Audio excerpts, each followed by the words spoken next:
My job is to forgive, isn't it? My job is to let people know you are forgiven. Oh, but don't you know? Wait a minute. What did you do? Oh, now that's not fair. If you retain the sins of any, they've been retained. I don't want anybody's sins to be retained, do you? If you forgive or remit their sins, they are forgiven. Now, in John chapter 8, you remember they took the woman that was caught in the act of adultery, and they brought her to him, and they wanted to stone her because that was the rule, wasn't it? That was what the Bible said to do. You stone her. That's how serious adultery is. But Jesus said to her, he says, woman, where are they? Did no one condemn you? And she said, no one. Notice what she said, Lord. She called him Lord, didn't she? She had a trust in him. Doesn't mean that she understood all about him, but she had a trust in him. She called him Lord. And Jesus said, I do not condemn you either. Now understand the situation. She's caught in the act of adultery. By the law, adultery means she's stoned to death, forever condemned. But he says, I don't condemn you either.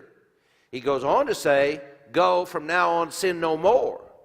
I don't want anybody to think that he said, well, it's okay, just go ahead and sin any way you want to. No, there's consequence for sin, because when you do that, you open the door, you give a legal right for the enemy, for Satan to come in and mess up your life big time. But he said, I don't condemn you.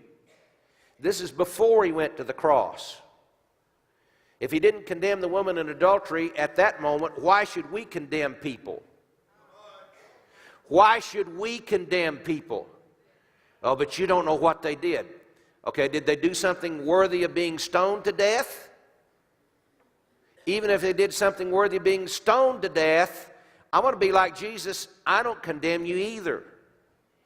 Now, I'm not going to tell you that it's okay what you're doing. I'm not going to tell you that a sin is all right, that it's fine to go ahead and continue to do that. I'm not going to do that.